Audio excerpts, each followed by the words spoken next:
So, what just happened in a remote village in Dinajpur in Bangladesh, and why should we talk about it?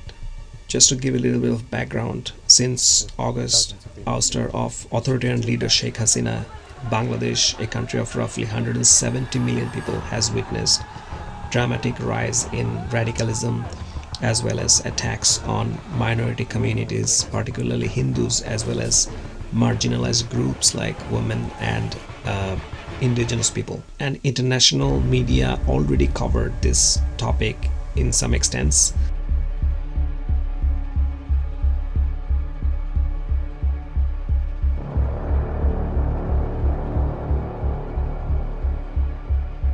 The last scathing criticism came from US Director of National Intelligence Tulsi Gabbard, who kind of raised the concern of rising extremism in Bangladesh, as well as the New York Times, which sparked strong protest from country's interim government chief, Nobel laureate Muhammad Yunus, who is running the country since August.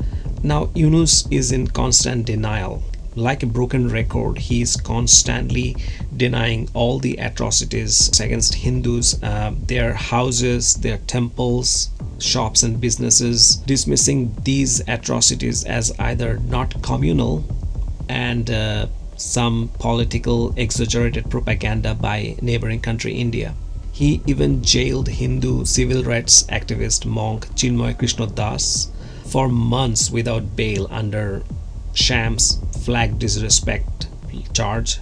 In fact, the monk was not even present at the time and location of the incident happening. Apart from that, Yunus has detained several journalists and human rights activists, including Shahriar Kabir, raising concern particularly about press freedom. Experts see Yunus as appeasing hardline Islamists who are trying to fill the power void resulting the disposition of the authoritarian leader. Large-scale brazen caliphate march by banned outfit like Hizb ut-Tahrir and violent demonstration by various other hardliner only confirm Yunus's inability or either unwillingness to restrain these elements. Meanwhile, the Hindu community, which historically faced like mass violence and systematic persecution, and their number dwindled to mere 7.95% in 2022.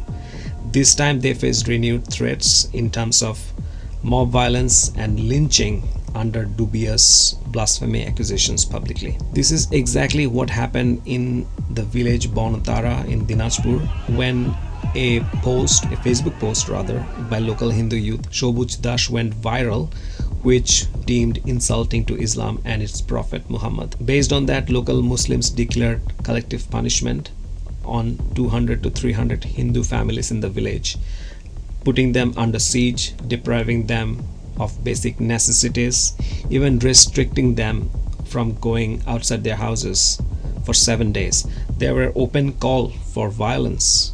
Watch this video obtained from local media sources to understand what exactly happened. If the Prophet hadn't been created, we wouldn't even exist.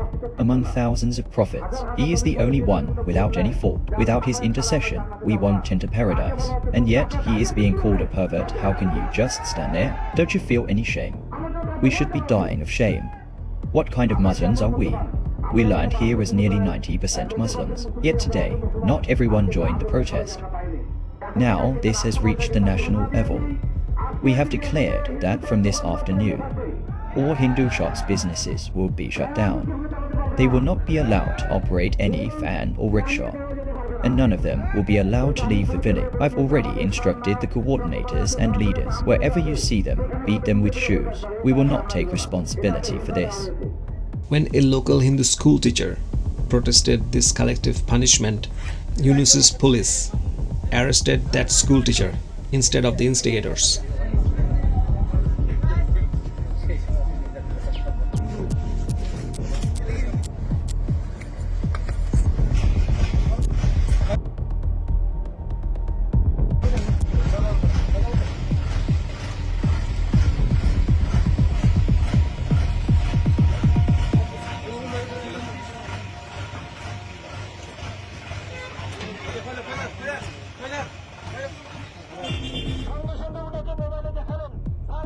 showed the police a Facebook post by him, and they immediately took him into custody. During interrogation, he will reveal where Sabaj does is. Our agitation has been successful as it received the appropriate response from the administration. Only when Sabaj does is arrested will the Islamist public feel satisfied, God willing. We have pressed charges against Sabaj does. Today or tomorrow, he will surely be found. We are doing our best. Today, we also arrested the person who shared his post.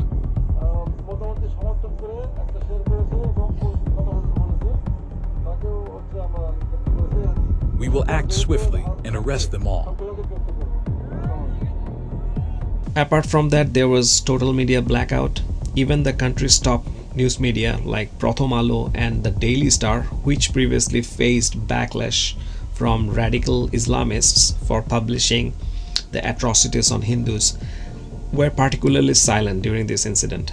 Yet the horror of ethno-religious persecution continues to reach to the international media. Listen to investigative journalist Sahar Zand from BBC, who traveled to the country in January, documented the atrocities on minority Hindus and response of Yunus government, and particularly the complicit silence of Bangladeshi media firsthand.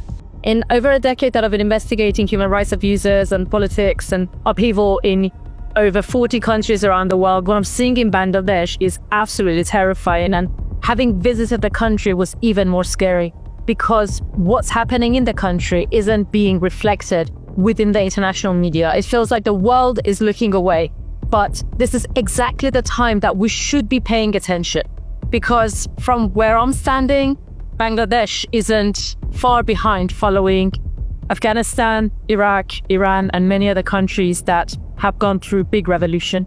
Minorities in Bangladesh are under attack, and this is a crucial time for the world to be paying attention. And exactly at this time, the world seems to be looking away, and domestic journalists are also not covering what's happening. Perhaps it's because the government wants to show that they are in control, but the reality is different. And I was there, I saw it. It's terrifying. The world should be paying attention.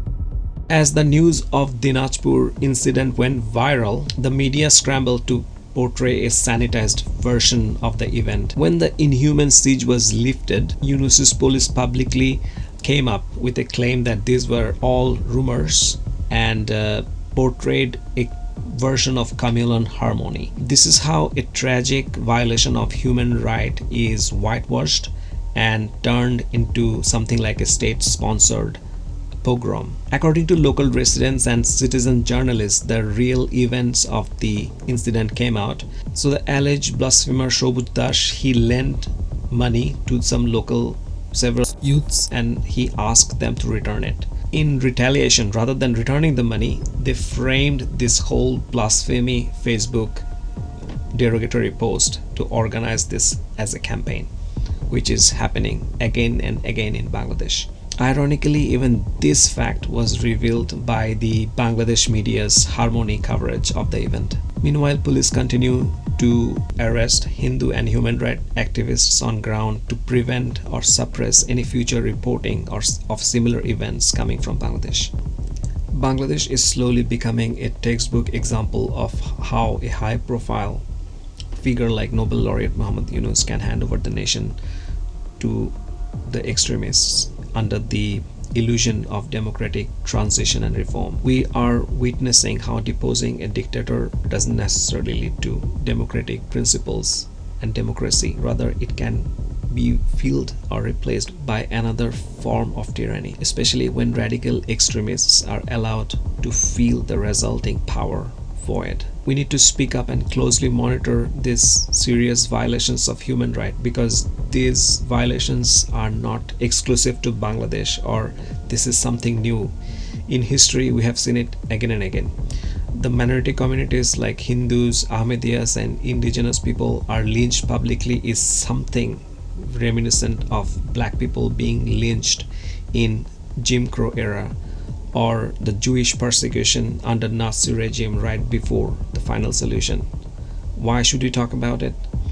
Because injustice happening in even the remotest village in Bangladesh can have ripple impact across borders, especially in this age of global connectivity. Thank you for watching.